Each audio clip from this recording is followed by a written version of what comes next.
दुनिया में इतने सारे इंसान हैं, इतने सारे इंसानों की जो चॉइसेस हैं, उनकी जो पसंद नापसंद है, वो भी एक दूसरे से एकदम डिफरेंट है, एकदम अलग है। लेकिन अगर प्रकृति में एक जैसी चीजें हैं और वो जो चीजें हैं वो सब पर एक जैसा प्रभाव डाल रही हैं, तो इतनी सारी चॉइसेस आई कहाँ से हैं? कैसे हर किसी इंसान को अलग अलग चीजें पसंद हो सकती हैं? जैसे मान लीजिए कि वातावरण में जो 37 डिग्री सेल्सियस के ऊपर टेम्परेचर है, तो हो सकता है किसी को गर्मी पसंद हो, किसी को गर्मी पसंद ना हो, किसी को ठंडी पसंद हो, किसी को ठंडी पसंद ना हो, किसी को खाने में तीखा पसंद है, मीठा पसंद है, किसी को खट्टा पसंद है। तो इतने सारे वेरिएशन, क्योंकि जो खट्टा तीखा मीठा ये टेस्ट है, ये तो है तो एक जैसा ही, लेकिन हर इंडिविजुअल अपने अपने हिसाब से अपनी अपनी चॉइसेस रखता है। लेकिन इतनी ज्यादा वेरिएशन पसंद नापसंद में होती कैसे हैं, ये किस पर डिपेंड करता है? क्योंकि बॉडी भी काफी हद तक सेम ही होता है, सेम फंक्शन होता है, टेस्ट वर्ड्स भी सेम ही होते हैं, तो फिर इतनी ज्यादा वेरिएशन कहाँ से आते हैं? तो हेलो एवरीवन, आज मैं आपके साथ डिस्कस करने वाली हूँ बात पित्त और कफ के बारे में, जिसके हिसाब से हमारा बॉडी टाइप डिसाइड होता है। बॉडी टाइप क्या होता है और ये जानना जरूरी क्यों होता है कि हमारा बॉडी टाइप किस प्रकार का है। तो अगर आप लोगों ने चैनल को सब्सक्राइब नहीं किया है तो प्लीज सब्सक्राइब कर लीजिए। तो समझते हैं सबसे पहले कि जो बॉडी टाइप होता है ये डिसाइड कैसे होता है। तो माता के गर्भ में ही बच्चे का जो बॉडी टाइप होता है, वात प्रकृति का होगा, कफ प्रकृति का होगा या फिर पित्त प्रकृति का होगा, ये डिसाइड हो जाता है। तो माता के जो गर्भ में शिशु होता है, इसका जो जीन्स होते हैं, माता और पिता, एम्ब्रियो बोलेंगे इसको, शिशु नहीं बोलेंगे। तो माता और पिता के जो जीन्स होते हैं, इस पर भी डिपेंड करता है कि इस बच्चे की जो प्रकृति होगी वो कैसी होगी। प्लस ये जो माता है, ये इस बच्चे को जो भी इन्वायरमेंट देंगी, प्लस ये जो फूड खाएंगी, उसकी प्रकृति पर भी निर्भर करेगा कि इसका बॉडी टाइप आगे जाके क्या होने वाला है। तो जो वात पित्त और कफ होते हैं, ये आयुर्वेद में 3 दोषों से चलता है, जिसको त्रिदोष बोला जाता है। जो त्रिदोष होता है ये कोई बीमारी नहीं होती है, बस बॉडी के काम करने के ये तरीके होते हैं, वात पित्त और कफ। जो वात पित्त और कफ होता है, क्योंकि हमारी जो बॉडी है ये 5 तत्वों से मिलकर बनी है, आकाश, वायु, जल, पृथ्वी, अग्नि। तो ये जो वात पित्त और कफ होते हैं, ये इन्हीं 5 तत्वों के मिश्रण से बने हुए होते हैं, इन्हीं के कॉम्बिनेशन से बने हुए होते हैं। तो जिन लोगों में भी जो वात के गुण होते हैं ये ज्यादा होते हैं, तो उनमें वात प्रकृति पाई जाती है। जिनमें पित्त के गुण ज्यादा होते हैं तो उनमें पित्त प्रकृति का पाया जाता है। जो कफ ज्यादा होता है, कफ के गुण ज्यादा होते हैं, तो उनका जो बॉडी टाइप होगा वो कफ टाइप का होगा। तो जो वात होता है ये आकाश और वायु के कॉम्बिनेशन से बनता है। जो आकाश होता है ये जगह को रिजेंबल करता है और जो वायु होता है ये गति को रिजेंबल करता है। अब हमारी बॉडी में ये जो आकाश और वायु है, ये किसको डिनोट करते हैं? तो जो आकाश होता है जो कि जगह को डिनोट करता है, जो कि हमारी बॉडी कैविटीज को रिजेंबल करता है, जैसे कि नोज हो गया, आंत हो गए, ये सारी कैविटीज। और वायु जो है एक गति यानी कि मूवमेंट को दर्शाता है, जो कि हमारे बॉडी फ्लूइड मूवमेंट करते हैं किसी भी चीज को एक जगह से दूसरी जगह ले जाने के लिए। पित्त जो होता है ये अग्नि प्लस जल के कॉम्बिनेशन से बनता है। जो अग्नि होता है ये डाइजेशन, गर्मी, इन सब के लिए रिस्पॉन्सिबल होता है। और जो जल होता है ये तरल माध्यम प्रोवाइड करता है। जो कफ होता है ये जल और पृथ्वी के कॉम्बिनेशन से बनता है। जो जल होता है ये चिकनाहट यानी कि म्यूकस देता है। पृथ्वी जो होता है ये स्टेबिलिटी, स्थिरता, इसको रिजेंबल करता है।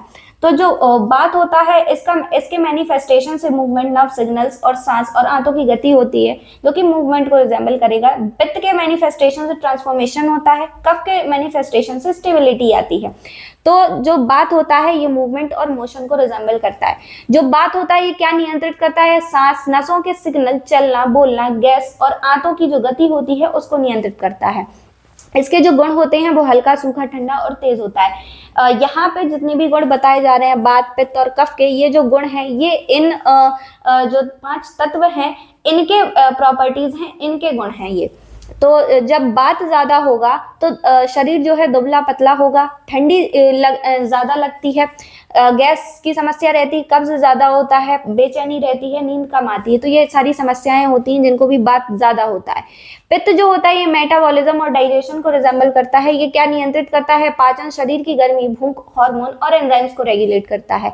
इसके जो गुण होते हैं गरम, तीखा, तेज, हल्का और तेलीय होता है, क्योंकि जो पित्त होता है ये अग्नि और जल के कॉम्बिनेशन से बना हुआ होता है। तो जो अग्नि और जल के प्रॉपर्टीज होंगी, इनके जो गुण होंगे वही पित्त के गुण होंगे। तो जो पित्त ज्यादा होगा तो शरीर शरीर गर्म रहेगा, तेज भूख लगेगी, पसीना ज्यादा आएगा, गुस्सा ज्यादा आएगा, पेट में जलन रहेगी।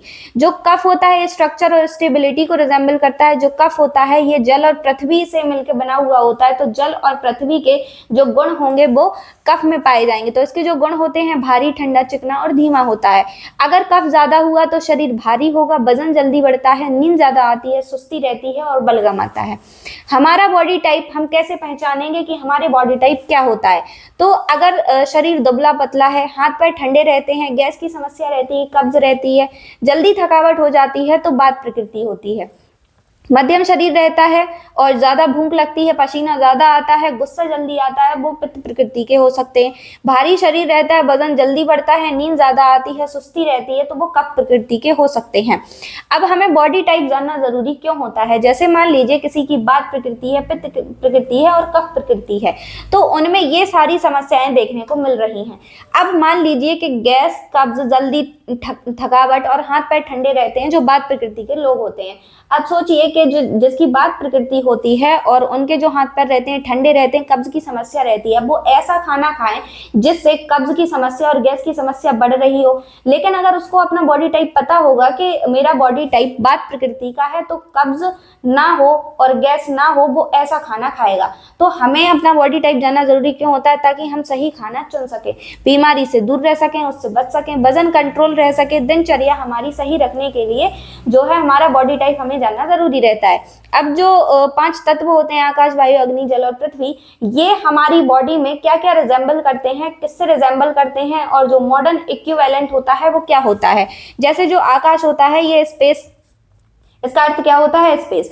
तो ये आधुनिक अर्थ में क्या होता है? खाली जगह यानी कि कैविटीज को रिजेंबल करता है, जो कि मुंह, नाक, आंख, फेफड़े, आंत, इन सब के लिए हो जाएगा कि ये शरीर में क्या दर्शाता है। तो शरीर में ये जो आकाश है ये क्या दर्शाएगा? मुंह, नाक, आंत, फेफड़े, इन सबको दर्शाएगा, जहाँ पे कैविटी यानी कि खाली जगह होती है। जो वायु होता है इसका मतलब होता है एयर यानी कि गति यानी कि मूवमेंट। तो जो ये होता है ये शरीर में क्या दर्शाता है? ये सांस, नर्व इम्पल्सेस, इनको दर्शाता है। नर्व इम्पल्सेस का मतलब क्या होता है? नर्व इम्पल्सेस ये नर्वस सिस्टम से रिलेटेड होती हैं। और मसल कॉन्ट्रैक्शन इनको दर्शाता है। गति, मूवमेंट का मतलब क्या होता है? मूवमेंट का मतलब गति, मोशन, जिसमें भी मोशन होता है तो ये हमारे शरीर में उसको दर्शाएगा। जो गति होती है ऊर्जा, मेटाबॉलिज्म को दर्शाता है। तो जो मेटाबॉलिज्म होता है ये पाचन, एंजाइम, हार्मोन, शरीर की गर्मी, इसको दर्शाएगा। जो जल होता है इसका मतलब होता है वाटर, यानी कि यहाँ पे बॉडी फ्लूइड्स को रिजेंबल करता है हमारी बॉडी में।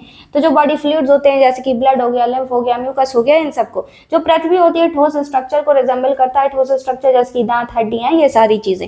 तो जो दोष होता है ये सिस्टम बनाता है, और जो तत्व होते हैं ये इसकी प्रॉपर्टीज होती हैं। तो जो ये 5 तत्व होते हैं जिनसे मिलकर हमारा शरीर बनता है, तो इन्हीं 5 तत्वों के कॉम्बिनेशन से, इनके फंक्शनल ग्रुपिंग की वजह से जो वात, पित्त और कफ होती है ये बनते हैं।